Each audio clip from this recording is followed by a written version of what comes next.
Well, hello YouTube. Welcome to another ride. Finally got the nice weather coming in. It's a little windy, but it's I believe the mid-60s. It's a very bumpy road, I just realizing. And yeah, sorry if my voice is kind of all over the place because of the bumps, but we'll try and get through this. We'll have a lot of fun. But yeah, finally got the warm weather. It is mid-60s. It's windy, but not bad. Ooh, this guy's out having a good time. Oh, that's... I guess I saw this guy earlier. Yeah, I met him over there. We're kind of doing the same loop, but backwards.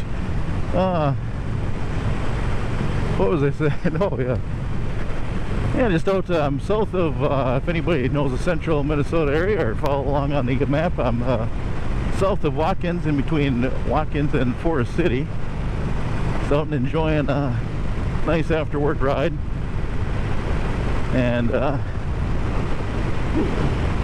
roadkill, raccoon on the road.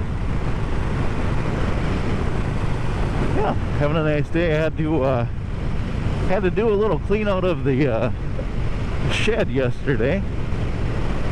Kind of a little bit of a good day and a sad day. The wife's been bothering me to maybe thin down some of the older project bikes. I got two, or had two I should say, that I had forever. And one's running, one has been sitting in the corner forever not running. And that is an old GL 1000, a 1979 GL 1000, which was my first motorcycle. And I drove that thing for years, drove that thing all over the place when I first got that. I love that bike. And as a funny story, I had to learn how to ride on a big 1000 because my insurance company at the time, I was much younger and didn't have the best driving record, but my insurance company told me if I wanted to get anything smaller than the 999, anything lower than 1000, my insurance premium was just through the roof, because I was originally looking at just like a little 650 or 700, something like that. I don't even remember what size it was exactly, just to learn how to ride on and go and have some fun. And yeah, at my age, because this bike was not a sport bike or anything, it was just a regular street bike, and they said that the insurance was just a ridiculous amount. But if I wanted to go over 1000, my insurance was reasonable, which made no sense to me. You know, I was young, but didn't know what I was doing, and saw the bigger bike, thought, well, that's not a good idea, but what the hell, I can't afford insurance on the little bike. So I found myself a 1979 GL 1000, and yeah, even with just liability insurance only, it was ridiculous what they wanted for the smaller bike. But anyway, drove that thing forever, loved that thing. And then when I finally upgraded to my second bike, I ended up giving that bike to my dad. He wanted to get into riding. He never rode before, other than, you know, here and there. He never had his own motorcycle before, I should say. I think he did quite a bit when he was a kid, but it was, you know, kind of like friends, the groups of friends all had bikes type of thing. So gave that to him. He rode that for many years, and then the head gasket went out, and he bought the rebuild kit. And he's fairly mechanical, but doesn't really do that really for a living, just kind of on the side and stuff. I have no doubt that he would have been able to complete the project, but he kind of went into it and just decided, nope, this isn't for me.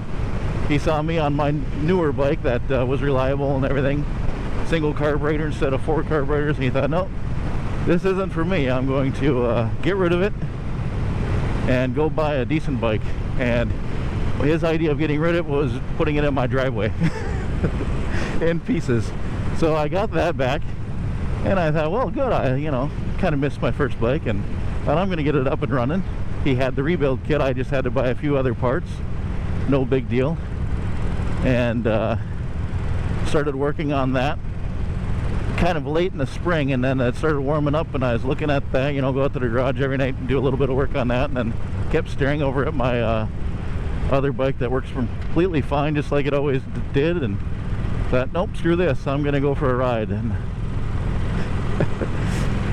in the corner that bike went, and it's been sitting there for many years now, more than 10 I think. And anyway, as people I work with knew about it, and one of the newer guys I work with, he heard about it, and he has a collection of older Honda motorcycles from the 70s, and he's always hinting on, you know, if I'd ever be willing to part with it, you know, kind of jokingly asking, and I'd always joke around like, oh yeah, make me an offer, make me an offer. And then one day he said, no, seriously, do you want to sell it? This was just last week. And I said, you better come over and look at this thing before you want to decide if you want to buy. And he came over and looked at it, and you know, I have all the pieces, everything was in good shape. It's just that I have all the pieces, and there was, you know, the frame over here and many pieces over there, many pieces over there. And he said, nope, everything looks like it's in good shape, and I can slap this together. You know, he has many old Hondas, and he kind of bought a few of them in the same shape, so he knows what he's doing. So I thought, no, man, he wants it, yeah. So I let the old GL 1000 go, and you know, it's kind of good. I'm glad he'll actually do the project where I probably would have never actually got around to doing it. I kept thinking that, you know, when the kids are gone, when I've got nothing else to do in the wintertime, I'll pull it out and do it. But by that time, everything will be in much worse shape than it already was for sitting for the 10 years. So it's good that I went to a new home, but it's kind of sad, you know. It's been sitting in my shed for a long time, and you always kind of go out there, and every once in a while in the winter I'd go out there and just kind of tinker a little bit, not really accomplish anything, but you know, once I do all the service to these things, you kind of sit there for a few minutes and finish off the evening just doing something little and not really going anywhere with it. But he's got it now, and walked out to the shed today. It was gone for the first time, and hopped on this bike and looked over in the corner, and yeah, it's empty. So I don't know. I already told the bike that, I told the wife that I might have to find another bike to put in that place. I keep thinking that the little tiny dual sport or something, I can go out and have some fun on the gravel roads, and she just gave me the glare, so we'll see how that goes. The look, that means no, but she didn't actually say no. She just gave me the look that said no, but she didn't actually say no. So we'll see how that goes. I don't think that's going to happen anytime soon, but yeah, maybe if I find something small enough that she could ride. She used to have some bikes. Yeah, if you have a spouse who likes riding too, even if it's not as much as you, that's a very good thing. I used to love it when my wife had a bike and go riding, because then, you know, you can have the fun on your, you know, she was always go a little bit slower, no problem. I have much more experience than she did, so I can the fun corners, I could zoom up ahead and slow down a bit, let her catch up once we got to straightaway, and it was just fun. She enjoys riding on the back of the Road King, but it's just not the same, you know, having a rider back there. So it is much nicer. Ooh, big train tracks, so these are hard. Ouch. It's not the same having them on the back as it is on their own bike. But he's had a few and kind of did it here and there, and yeah, she doesn't really ride enough for in her mind to justify keeping her own bike, so got rid of them. But I think if I had one that she felt comfortable with, I keep trying to get her on this thing, but I raised the suspension. I think she would still do fine, but I think it kind of intimidated her since it sits just a little bit higher. All of her bikes were very, very low cruisers, and I think she felt more comfortable on that. But yeah, anyway, heading over to Into the Sun. So I suppose again, if you guys made it this far, God bless you. Thanks for the support, thanks for the thumbs up, thanks for subscribing. Go ahead, if you haven't done so yet, subscribe, give me a thumbs up, do all that stuff. It really does help out. Yeah, and just comment below if nothing else. If you don't want to do all that stuff, just comment below, and you know, let me know if there's any good dual sports. I'd like one that's more highway purpose. That's why I was talking about that Versys 300. I kind of feel like that's mostly a highway bike, but I think it would do for the type of riding I'm going to do.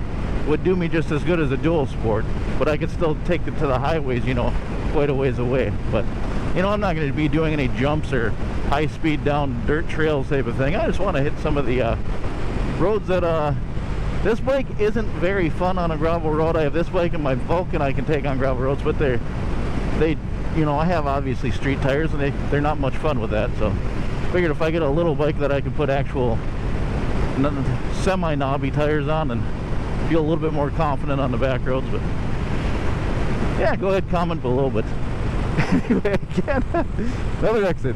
Yeah, on and on and on. Thanks again for watching, everybody. Have a good day. God bless you. See you next time.